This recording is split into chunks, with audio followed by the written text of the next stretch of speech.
Hi friends, welcome to Education Wave Success Made Easy. Welcome to MSc Botany classes. So आज की इस video में हम cover करेंगे साइकस.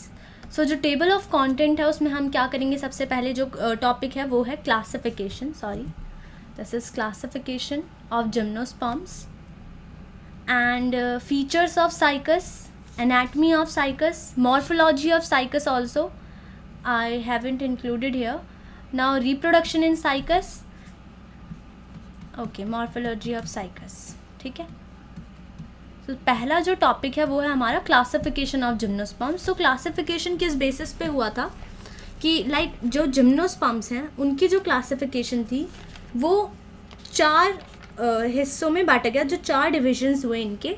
ठीक है. तो पहला था हमारा जिंकोफाइटा, साइकैडोफाइटा, नीटोफाइटा एंड कॉनिफेरोफाइटा. ठीक है. अब इनके अंदर वो स्पीशीज़ इंक्लूड हैं. अगर मैं कॉनिफेरोफाइटा के अंदर जाऊंगी तो मैं पाइनस देखूंगी, इसकी स्पीशीज़ जो इसके अंदर है. नीटोफाइटा में नीटम और भी स्पीशीज़ अगर होंगी तो जिंकोफाइटा में कौन सी आती है, इट इज़ ओनली एग्जिस्टेड, जो इसकी एक ही एग्जिस्टिंग स्पीशीज़ है जिसका नाम है जिंको बिलोबा. ठीक है. इसको हम क्या बोलते हैं, इसको याद रखिएगा, हम बोलते हैं मेडन हेयर ट्री बोलते हैं.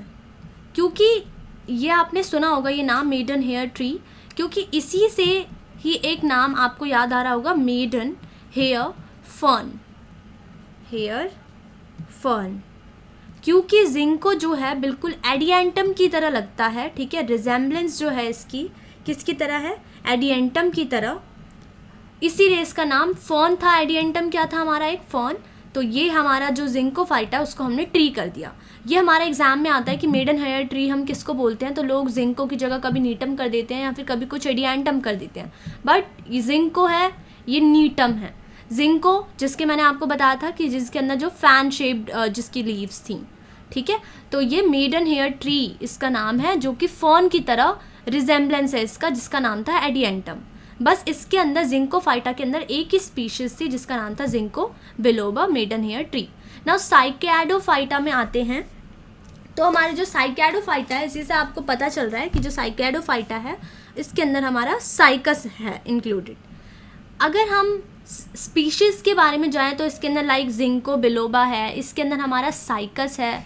नीटोफाइटा के अंदर हमारे कुछ 3 हैं जो कि बहुत ज़्यादा एंजियोस्पर्म्स की तरह लगते हैं. जब मैं आपको लीव्स के बारे में समझा रही थी तब मैंने आपको बताया था कि नीटम की लीव्स बिल्कुल एंजियोस्पर्म्स की तरह लगती हैं. तो नीटम हो गया हमारा, ईफेड्रा एंड वेलविशिया, जिनके अंदर हमारे क्या पाए जाते हैं, एक तो इंसेक्ट पॉलिनेशन देखने को मिलती है और इनके अंदर वेसल्स प्रेजेंट होते हैं. और इसी रीज़न से ये एंजियोस्पर्म्स की तरह दिखते हैं थोड़े थोड़े. ठीक है. तो इनकी रिजेम्बलेंस थोड़ी थोड़ी एंजियोस्पर्म्स की तरह होती है. ये रीजंस हैं. अब कॉनिफेरोफाइटा के अंदर अगर जब हम जाएंगे तो कॉनिफेरोफाइटा मतलब जिम्नोस्पर्म्स का सबसे बड़ा लार्जेस्ट ग्रुप कॉनिफेरोफाइटा है और सेकंड लार्जेस्ट हमारा साइकैडोफाइटा है. ठीक है. ये फर्स्ट लार्जेस्ट है and this is second largest. तो जो हमारा साइकैडोफाइटा हो गया, कॉनिफेरोफाइटा जो है हमारा, इसके अंदर सिर्फ कॉनिफर्स आते हैं और इसके अंदर जो स्पीशीज़ है वो हम इसके यहाँ पे पाइनस पढ़ेंगे. ठीक है. अब देखते हैं इनके फीचर्स. जिंकोफाइटा का क्या फीचर है, ये एक तरीके से डायोशियस है. अगर मैं बोलूँ तो ये डायोशियस है. ठीक है. और इसकी लीव्स डाइकोटोमस बताया था मैंने आपको. ठीक है. डाइकोटोमस ब्रांचिंग एक लीव्स होती हैं इसकी, डाइकोटोमस लीव, वेनेशन है. और इसके अंदर ना ये पॉइंट इम्पॉर्टेंट है, कर्नल ऑफ सीड जो होता है. ठीक है. ये एक हार्ट और लंग की जो डिजीज़ होती है जिसको हम अस्थमा या फिर हम इसको बोलते हैं अल्जाइमर्स डिजीज़ को ठीक करने के लिए यूज़ होता है. ठीक है. Used as a tonic for heart and lung. ठीक है. तो या फिर सर्कुलेटरी डिजीज़ हो गई या फिर कोई सी भी जो हार्ट और लंग्स से अस्थमा इन सब चीज़ों को ठीक करने के लिए जिंकोफाइटा में से कर्नल ऑफ सीड्स लेते हैं, उससे हमारा ये जो डिज़ीज़ है उनसे मेडिसिन बनाई जाती हैं, ठीक है, सर्कुलेटरी डिजीज़ में काम आता है। ये इसके बेसिक हैं। अगर क्वेश्चंस आते हैं कर्नल ऑफ सीड्स से रिलेटेड, जस्ट बिकॉज मैंने एक सैम्पल पेपर सॉल्व किया था तो उसमें ये पूछा गया था, बट वो सैम्पल पेपर ऐसे क्वेश्चन से रिलेटेड नहीं था, बट स्टिल कुछ कभी कभी इनके पूछे जाते हैं कि इनकी इम्पॉर्टेंस, इकोनॉमिक इम्पॉर्टेंस में आते हैं ये क्वेश्चंस।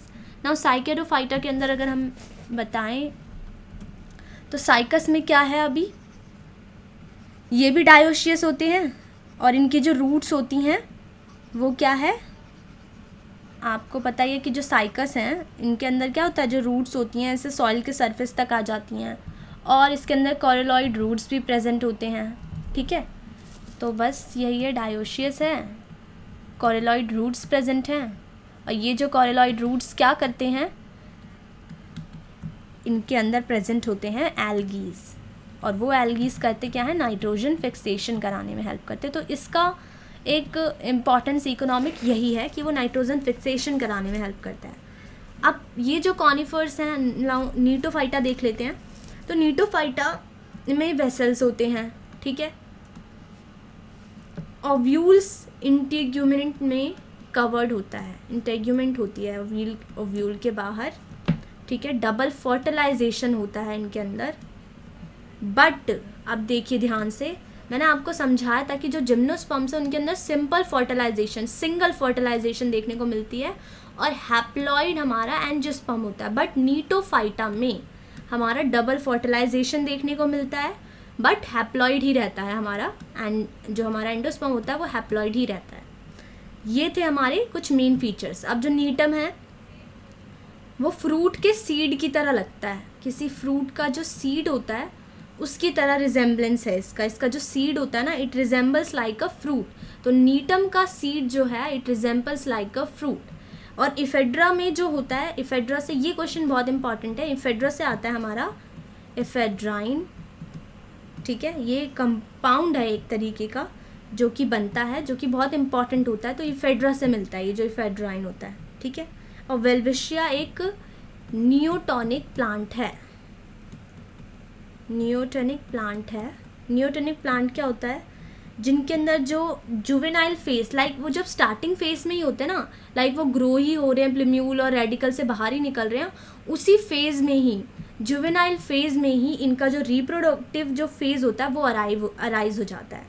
तो in juvenile phase the reproductive phase arises, ठीक है। तो ये नियोटॉनिक प्लांट क्या होते हैं, ये आपके क्वेश्चन आ सकता है ये एग्ज़ाम में, तो इसको ध्यान से पढ़ लीजिएगा। तो देखिए क्लासिफिकेशन जिम्नोस्पर्म्स की यही चारों थी। कॉनिफेरोफाइटा में हमें पढ़ने की बस नीड ये है कि ये मोनोशियस होते हैं, ठीक है, ये हमारे मोनोशियस हैं। बाकी हमने जितने भी देखे, अभी यहाँ पे डायोशियस था, ये भी डायोशियस था, ठीक है। और क्या देखने को मिल रहा है हमें यहाँ पे कॉनिफेरोफाइटा के अंदर, कि इसके अंदर कोन्स होते हैं, तो इनके प्लांट बियर कोन्स। ये हमारा क्लासिफिकेशन ख़त्म हो गया। अब आते हैं हम बेसिक, जो हमारा स्पीशीज़ स्टार्ट हो जाती है यहाँ से आगे हम प्लांट जितने भी पाइनस हैं, नीटम हैं, इनको करेंगे। सबसे पहले हमारा cycas. Now features of cycas, please इसे ध्यान से पढ़िएगा कि इसे पाम लाइक बोलते हैं, इसका नाम है सागो पाम। अब ये जो सागो पाम है, तो ये क्वेश्चन आता है कि हम कौन सी स्पीशीज़ को बोलते हैं। तो साइकस रिवॉल्यूटा जो है उसको हम बोलते हैं सागो पाम, ठीक है, इसको हम टेसो भी बोलते हैं। ये जापान और चाइना की ना नेटिव स्पीशीज़ है, तो इसलिए इनका यहाँ पे सागो पाम इनको बोलते हैं। और भी इनसे क्वेश्चन रिलेटेड आते हैं, लाइक इंडिया में कौन कौन सी स्पीशीज़, कितनी स्पीशीज़ मिलती हैं, टोटल इसकी कितनी स्पीशीज़ इंडिया में पाई जाती हैं, ठीक है। तो यहाँ पे टोटल 6 स्पीशीज़ पाई जाती हैं अकॉर्डिंग जिस बुक में मैंने पढ़ा, क्योंकि कुछ बुक्स में बोलते हैं 5 स्पीशीज़, कुछ में 7, कुछ में 6, तो ये कंफर्म नहीं है, ठीक है। बट जिस बुक में मैंने पढ़ा है उसमें 6 स्पीशीज़ जो हैं वो लिखा हुआ है कि इंडिया के अंदर उन स्पीशीज़ का जो नाम है वो 6 स्पीशीज़ का उन्होंने नाम बस शो कर रखा है, ठीक है। तो लाइक अगर ये क्वेश्चन आए, अगर उसमें 6 दे रखा होगा तो आप उस पर ही कर दीजिएगा। अगर आपने अच्छे से किसी बुक में पढ़ा है और उसका आंसर आपको पता है तो प्लीज़ कमेंट में आप आंसर कर दीजिए इसका, कि कितनी स्पीशीज़ हैं जो इंडिया में पाई जाती हैं साइकस की। ठीक है, now features of cycas is mostly xerophytic dry condition में पाए जाते हैं। मोनोजाइलिक टाइप होता है, मैंने आपको बताया था कि पैरेन्काइमेटस इनका जो होता है वो बहुत ज़्यादा होते हैं, और जो पिथ होता है वो बहुत ज़्यादा बड़ा होता है इनके बीच में। ठीक है, जाइलम जो होते हैं उनके अंदर ट्रैकीड्स प्रेजेंट नहीं होते, तो ये इसके फीचर्स से बहुत सॉफ्ट होता है और कमर्शियली इंपॉर्टेंट नहीं होता। तो मोनोजाइलिक और पिक्नोजाइलिक में बहुत सारे क्वेश्चंस आते हैं, हमेशा आते हैं, तो आप इसमें डिफरेंस जो मैंने लास्ट टाइम आपको अभी लास्ट वीडियो में पढ़ाया वो प्लीज़ ध्यान से देख लीजिएगा। अब जो ट्रू जिम्नोस्पर्म्स होते हैं उनके सीड्स जो होते हैं नेकेड होते हैं, साइकस जो है वो डायोशियस है। ये इसके बेसिक फीचर्स है, बहुत ही ज़्यादा बेसिक, जो हमें पता ही होने चाहिए। अब मॉर्फोलॉजी पे आ जाते हैं, तो देखो लीव्स जो होती है ना साइकस में वो 2 टाइप्स की होती है, इसलिए हम उसको बोलते हैं डायमॉर्फिज्म। एक होता है फॉलिएज लीव्स, जो आपने देखी होंगी ऐसे से करके फॉलिएज, देखो पाम ऐसे है लाइक इस टाइप का बना है, तो यहाँ पे ना ये कुछ परसिस्टेंट वो होते हैं, लीव बेसिस होते हैं जो कि स्पाइरली जा रहे होते हैं ऐसे से करके। ठीक है, ये स्पाइरल शेप में होते हैं, हेक्सागोनल शेप होती है इनकी। अगर मैं इसको बहुत डिटेलिंग में बनाऊँ, ऐसी शेप हो रखी होती है इनकी, और बहुत चिपके हुए होते हैं। तो ऐसे ना ये लीव परसिस्टेंट लीव बेसिस हैं, वो किस पे हैं, हमारे ये जो एक्सियल ब्रांच है हमारी उसके ऊपर। यहाँ से स्टार्ट होते हैं ऐसी लीव, ये बहुत ज़्यादा स्केल्स की तरह होते हैं, कांटेदार, बिल्कुल ऐसी लीव्स होती हैं। ठीक है, ये तो हो गई हमारी 2 टाइप की लीव्स। कौन कौन सी, एक और बार बताती हूँ मैं आपको। देखो ये है हमारी स्केल लीव्स जो बिल्कुल स्टार्टिंग में यहाँ पे ग्रो हो रही होती है, और यहाँ के बाद अब यहाँ से निकलना स्टार्ट होती है हमारी फोलिएज लीव्स, जो ऐसी दिख रही हैं, ये रही आपकी फोलिएज लीव्स, रेचेस, फिर इसके अंदर से ऐसे ऐसे लीव्स, ऐसे ऐसे लीव्स, ये फिर रेचेस लीव्स, ये दिख रहे हैं आपको, ये वाले जो कांटे की तरह हैं वो स्केल लीव्स हैं। 2 टाइप की लीव्स दिखाई जा रही हैं। तो ये जो स्केल लीव्स हैं ये ब्राउन कलर की होती हैं, बहुत ड्राई होती हैं, थिक होती है। ठीक है, अगर कहना चाहूँ तो इनके जो ब्राउन हेयर्स होते हैं इनके ऊपर छोटे छोटे जो ब्राउन हेयर्स दिख रहे हैं, रेमेंटा बोल सकते हो आप इसको। और ये लीव्स क्या करती हैं, हमारा जो रिप्रोडक्टिव स्ट्रक्चर बीच में आएगा ना उसे प्रोटेक्शन में हेल्प करती हैं। ठीक है, now next is foliage leave का क्या फंक्शन है। आप अगर फॉलिएज लीव्स देखा जाए ना तो वो एक क्राउन सा बना लेता है स्टेम्स के ऊपर, ऐसा क्राउन सा बना लेगा वो पूरा, है ना, तो क्राउन फॉर्मेशन करता है, इसलिए इसको फॉलिएज लीव्स बोलते हैं। अब इसका तो यही फंक्शन होता है कि ये मतलब जो फॉलिएज लीव्स हैं वो पाइनेटली कंपाउंड होते हैं। ठीक है, ऐसे पाइनेटली कंपाउंड होते हैं, पूरे स्टेम से अलग अलग ऐसे से करके निकल रहे होते हैं। और ये जो रैचेस है वो बीच में होता है जो बिल्कुल स्पाइनी होता है। ठीक है, और इनके अंदर वीनलेट्स होते नहीं हैं, लेटरल वीन्स होती ही नहीं है। ठीक है, तो इसको आप लीफलेट बोल सकते हो या फिर इसको पिनाए बोलते हैं।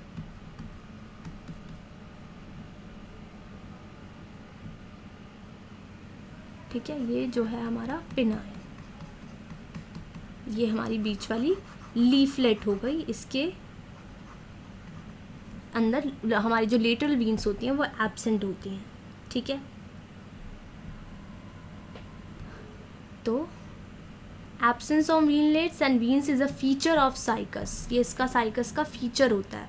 और लीफलेट्स के अंदर जस्ट बिकॉज मैंने आपको बताया वीन्स तो है नहीं, तो उनकी जगह पे ट्रांसफ्यूजन टिश्यू प्रेजेंट होता है। और ये टिश्यू क्या करता है, वही लाइक अगर वीन्स नहीं है तो वीन्स की वजह से ट्रांसपोर्ट नहीं हो पा रहा है मिनरल्स और फूड का, तो ये उसकी जगह पे ये उसकी जगह ले लेता है और वो काम ये करता है। नाउ साइकस जो होते हैं they possess fern like structure, like circinate venation कर रहे हैं, लीव्स की रैचेस प्रेजेंट हैं। ये सब हमने किस में देखा था, हमारे टेरिडोफाइटास में देखा था। जब मैंने आपको टेरिस का बनाया था तो उसके अंदर हमने ऐसे से करके स्ट्रक्चर देखा था ना, टेरिस के ऊपर रैचेस थे, रैचेस के साइड में हमारा ये इंड्यूजियम था, उसके चारों तरफ हमारा सोरस था, है ना। तो ये जो स्ट्रक्चर था टेरिस का बिल्कुल वैसे वहाँ पे भी सेल्सिनेट वेनेशन थी, रैचेस प्रेजेंट थे, बिल्कुल टेरिडोफाइटा की तरह। और ये एक लिंक बनाता है किसके बीच में, टेरिडोफाइटास के बीच में एंड एंजियोस्पर्म्स के बीच में। ठीक है, सो ये इसका बेसिक फीचर है। Now next is sago palm. अब इसके लीफ बेसिस मैंने अभी आपको बताया था जो हेक्सागोनल शेप के थे ये रे, ठीक है, ऐसे ऐसे करके बने होते हैं यूं करके। ये देखो स्पाइरली जा रहे हैं, ऐसे ऐसे करके स्पाइरली जा रहे होते हैं यूं चारों तरफ। ट्री ट्रंक के बिल्कुल ऐसे ऐसे जा रहे होंगे। तो ये persistent leaf bases main branch of cycas के ऊपर होते हैं, rhomboidal in shape which envelops the aerial stem of cycas in spiral manner में होते हैं। एंड 2 crowns ऑफ leaves are produced annually, one in spring and other during monsoon. और ये जो लीव्स हैं, ये जो क्राउन मैंने आपको बताया कि जो क्राउन फॉर्म हो रहा है यहाँ पे ऐसे ऐसे करके फॉलिएज लीव्स का, बीच में स्केल लीव्स आ गई ऐसे ऐसे ब्राउन कलर के, और ये फॉलिएज लीव्स है। तो 2 फॉलिएज लीव्स होंगी, एक एनुअली मतलब एक साल में 2, एक स्प्रिंग में और एक मॉनसून में, ठीक है। And cycas possess fern like structure, ये मैंने आपको बता दिया। अब क्या है, रूट्स में देखते हैं। रूट्स में टैप रूट सिस्टम इसका नॉर्मल सा है, फिर बाद में इसके अंदर कॉरिलॉइड रूट्स आ जाते हैं। लाइक अगर मैं ये रूट्स हैं ऐसे करके जो हैं, अब इन्हीं रूट्स में से क्या होता है, ऐसे करके मोटा मोटा कुछ स्ट्रक्चर ऐसे ग्रो होने लग जाता है, ठीक है। वो जो कि एपोजियोट्रॉपिक होता है, मतलब नेगेटिवली नीचे की साइड को नहीं होगा, वो ऊपर की साइड को ऐसे ग्रो होगा। अब ये इतना मोटा सा क्यों हो जा रहा है, क्योंकि इसके अंदर एल्गीज हैं, बैक्टीरियाज हैं, तो एक तरीके की सिम्बायोटिक रिलेशनशिप बन जाती है इनके बीच में। तो देखो कितनी मोटी सी हो गई और ऊपर की साइड को जा रही हैं, है ना, ऊपर की साइड को ग्रो हो रही हैं। The roots gets infected by bacteria, आप इन्फेक्टेड बोल सकते हो, एल्गी और फंजाई यहाँ पे बोल सकते हो आप, ठीक है। द जो रूट्स हैं वो डाइकोटोमस ब्रांचिंग शो करते हैं और टिप पे स्वॉलन होते हैं और लेंटिकल्स प्रेजेंट होते हैं। लेंटिकल्स किस लिए होते हैं, ताकि वो मतलब लाइक एक स्पेस सा हो जाता है जिससे हमारी एयर की बाहर से एनवायरनमेंट से मूवमेंट होती रहती है, ठीक है। अब क्या है, स्टेम की एनाटमी। अब ये बहुत इम्पॉर्टेंट है, सबसे ज़्यादा इम्पॉर्टेंट पॉइंट था इसका, म्यूसिलेज का प्रेजेंट होना और लीफ ट्रेसेस और टैनिन्स, ये फीचर हैं हमारे किसके, feature of cycas, sorry cortex लिख दिया। देखो इनके बीच में पिथ प्रेजेंट होता है, मैंने आपको बताया। स्टेम कैसी होती है, मोनोजाइलिक होती है। अब इनके बीच में ऑब्वियसली पिथ बहुत बड़ा होता है, मैंने बताया था मोनोजाइलिक वुड्स में। वेस्क्यूलर बंडल कैसा है, कॉन्जॉइंट है, कोलैटरल है, ओपन है। स्टेम मोनोजाइलिक है, पुअर टिम्बर वैल्यू होती है, स्मूथ सम पिथ होते हैं, मेडुलरी रेज होती हैं। अब ये देखिए कैल्शियम ऑक्सलेट क्रिस्टल्स और म्यूसिलेज भी इसके अंदर प्रेजेंट होता है। अब म्यूसिलेज क्या कर रहा है, क्योंकि ये ड्राई कंडीशन में प्रेजेंट है तो वाटर को बचाना होगा, तो वाटर को प्रिजर्व करने के लिए इसके पास होता है म्यूसिलेज, ठीक है। तो जीरोफिटिक कैरेक्टर हो गया वो।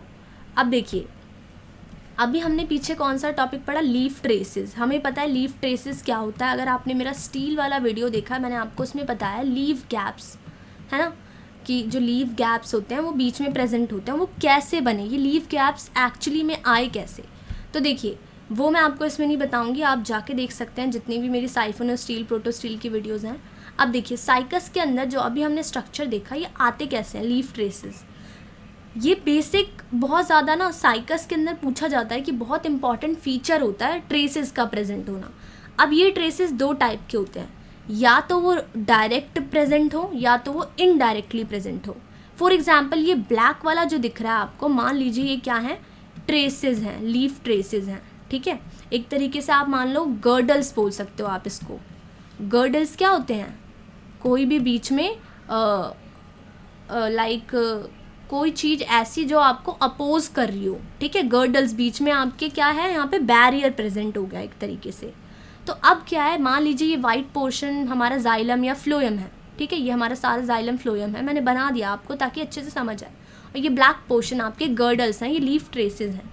तो अगर लाइक हमारा जो, मैं आपको बताती हूँ, इसमें एक पॉइंट था, हाँ, लाइक ट्रेसेस जो है ना, अगर ये कहाँ से अराइज हो रहे हैं, वस्क्यूलर बंडल से अराइज हो रहे हैं। लाइक यहाँ पे मैंने किया, ये जाइलम फ्लोएम है,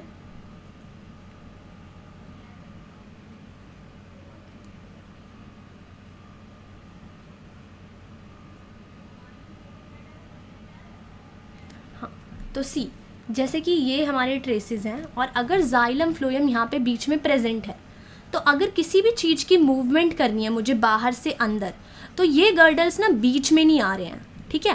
तो ये गर्डल्स बीच में ऐसे उस रास्ते को रोक नहीं रहे हैं। तो ये जो ट्रेसेस हैं ये ऐसी जगह पे अराइज हुए हैं, लाइक वस्क्यूलर बंडल से हम कह सकते हैं कि ये ना सप्लाई कैसे कर रहे हैं, लीफ को बिल्कुल स्ट्रेट सप्लाई कर रहे हैं, ठीक है।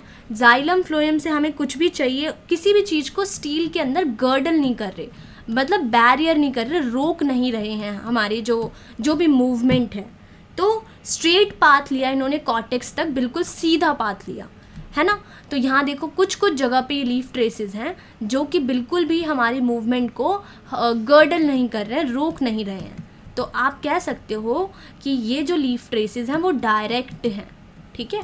डायरेक्ट ट्रेसेस होते हैं और कुछ होते हैं इनडायरेक्ट। इनडायरेक्ट कैसे, ये लाइक ये जो ब्लैक पोर्शन है इसी से ही अराइज हो रहा है। ये देखो ये जो ब्लैक सा मैंने लगाया ना, यहाँ बीच से अराइज हो रहा है और क्या कर रहा है, एक side opposite to the leaf, मतलब लीफ के इस साइड चला गया, लीफ के इस साइड चला गया, और स्टील के दोनों साइड को इसने क्या कर दिया, रोक दिया, अपोज कर दिया, एक बैरियर सा बना दिया इसने दोनों साइड्स में, कर्व्ड प्रॉन्ग्स की तरह, है ना। अब क्या है, मूवमेंट में प्रॉब्लम होगी, तो यहाँ पे ये इनडायरेक्ट ट्रेस है। तो डायरेक्ट ट्रेसेस और इनडायरेक्ट ट्रेसेस हमारे प्रेजेंट होते हैं किसमें, साइकस के अंदर। इनको हम गर्डल ट्रेसेस भी बोलते हैं, हमारे एग्जाम में आएगा, ये बहुत इंपॉर्टेंट है गर्डल ट्रेसेस, कि ये जो गर्डल ट्रेसेस होते हैं 2 टाइप के होते हैं जो कि साइकस के बहुत ज़्यादा इंपॉर्टेंट फीचर्स में से होते हैं। अब क्या है, secondary growth in stem. Initially the cycas stem is monoxylic, सबसे पहले तो मोनोजाइलिक होगा वो, बट बाद में वो पॉलीजाइलिक बन जाता है later as a result of accessory rings of cambia that arise in the cortex. तो वही है, बहुत सारी रिंग्स आती रहती हैं क्योंकि लाइक डिवीजन होता है ना हमारा, तो मोनोजाइलिक रिंग थी, फिर उसके अंदर डिवीजन कैम्बियम आया तो फिर से वो पॉलीजाइलिक बन गई, मतलब बहुत सारी ऐसे रिंग्स आ गई, तो उसे हम बोलते हैं as a result of accessory rings of cambia. Cambia की जो एक्सेसरी रिंग्स बन रही होती हैं ऐसे से करके, वो कहाँ से, कॉर्टेक्स से अराइज हो रही हैं।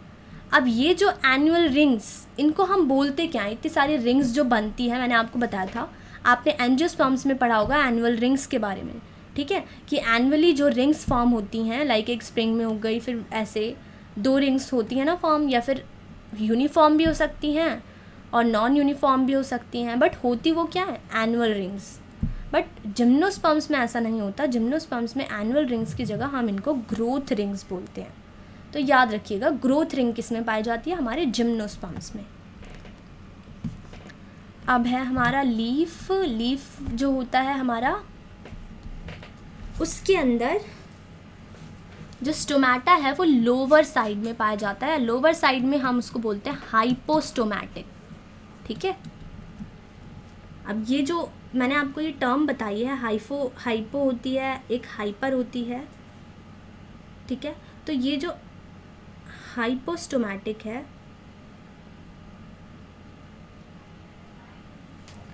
ये हाइपोस्टोमैटिक स्टोमेटा, मतलब लाइक पूछा जाता है कि हाइपोस्टोमैटिक लीफ क्या होती है, एपिस्टोमैटिक लीफ क्या होती है, और एम्फीस्टोमैटिक लीफ क्या होती है। तो ऐसे आप लिखना, लाइक हाइपो का मतलब है जब लीफ के लोअर साइड में प्रेजेंट हो, लाइक ये लोअर साइड है तो यहाँ पे प्रेजेंट हो, ठीक है।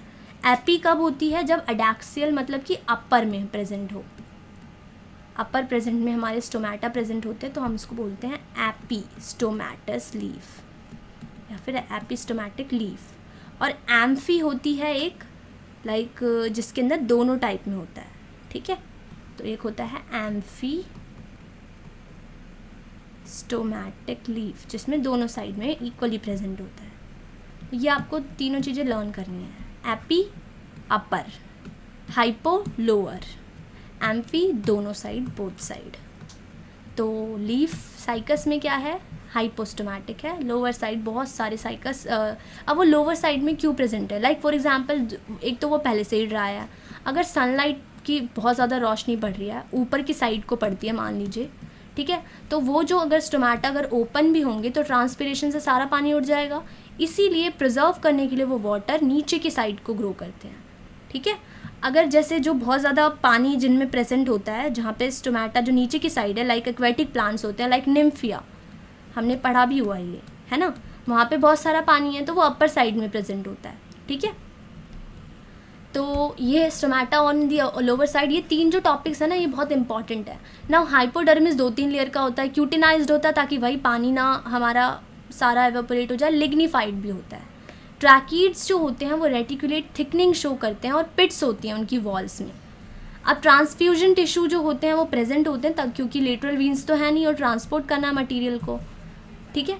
अब है सेकेंडरी ग्रोथ इन रूट्स। सो मैंने आपको बताया था कि कोरेलॉइड रूट्स प्रेजेंट होते हैं जिनके अंदर कॉर्टेक्स होता है, वो भी बहुत well developed algal zone present है, बैक्टीरियाज होते हैं, उनके साथ ही ये एक रिलेशनशिप बना लेता है, ठीक है। तो ये फिर नाइट्रोजन फिक्सेशन कराने में इसकी हेल्प करते हैं। लेंटिकल्स बहुत सारे होते हैं इन रूट्स के अंदर। जाइलम ट्रायार्क भी हो सकता है, टेट्रार्क भी हो सकता है। पुअर वेस्कुलर डेवलपमेंट होती है।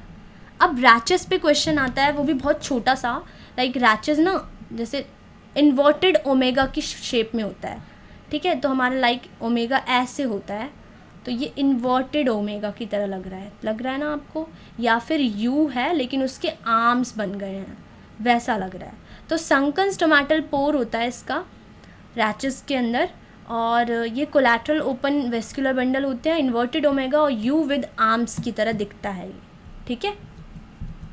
रिप्रोडक्शन में डिटैच्ड बल्बिल्स प्रेजेंट होते हैं साइकस के ना। जब आप पास जाओगे ना कभी भी तो वहाँ पे देखना बीच नीचे ही ना ऐसे कभी कभी नीचे से भी निकल रहे होते हैं, यहाँ पे ना बल्बिल्स प्रेजेंट होते हैं कुछ। अगर उनको तोड़ के आप लाओगे और ग्रो कर लोगे ना तो वो एक तरीके की वेजिटेटिव रिप्रोडक्शन हो जाएगी, वहाँ से वो साइकस ग्रो हो जाएगा। साइकस को ग्रो होने में काफ़ी टाइम लगता है। अब सेक्शुअल में क्या होता है, Cycas is also known to produce largest ovule. तो देखो साइकस ना बहुत बड़ा ओव्यूल मतलब ग्रो करता है, बहुत लार्जेस्ट बोला जाता है, सबसे लार्जेस्ट ओव्यूल साइकस का माना जाता है। आप कभी देखना अगर, क्योंकि इंडिया में भी हमारे पास बहुत सारी स्पीशीज़ होती हैं, अगर किसी भी जगह पे जाओगे आप ना तो एक तरीके से ये ऑर्नामेंटली होता है, तो इसको हर जगह डेकोरेट करके रखते हैं लोग, इसको ख़रीद के रखते हैं। इवन कॉलेजेस में आपके होगा पक्का, अगर बॉटनी के डिपार्टमेंट के हो आप तो आपने ज़रूर देखा होगा। नाउ मेगास्पोरोफिल आपको पता है, मेगास्पोरोफिल लाइक वो लीव्स होती हैं, लाइक ये हमारा प्लांट है, सॉरी अगर मैंने आपको बोल दिया कि ये हमारा साइकस है, ये इसका पूरा वही एरियल ट्रंक है, यहाँ से हमारी लीव्स हैं, ये तो हमारी फॉलिएज लीव्स हो गई, ये हमारी स्केल लीव्स हो गई।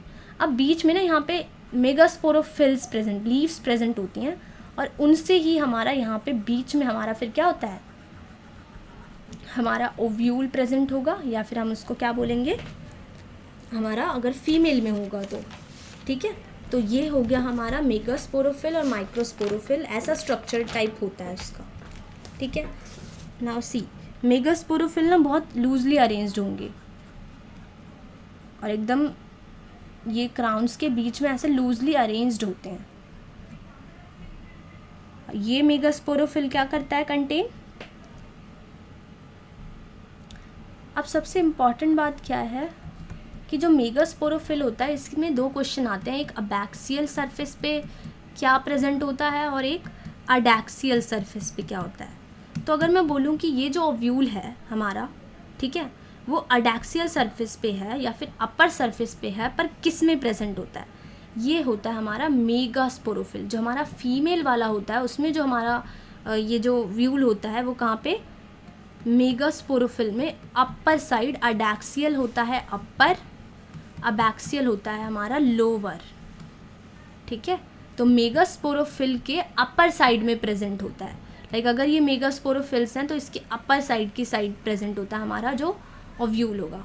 अबैक्सियल में क्या होता है, जो हमारा माइक्रोस्पोरेंजिया है वो अबैक्सियल सरफेस पे ग्रो होता है माइक्रोस्पोरोफिल्स के, ठीक है। ये जो हमारा माइक्रोस्पोरेंजिया है तो वो फॉर एग्जांपल लीव्स हमारी ऐसे होंगी, तो पीछे की साइड को, ठीक है, लोअर साइड की साइड को ग्रो होता है।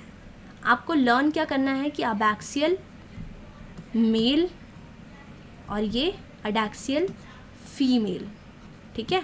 तो कौन से सरफेस पे हमारा फीमेल वाला ग्रो होता है, कौन से सरफेस पे हमारा मेल वाला ग्रो होता है।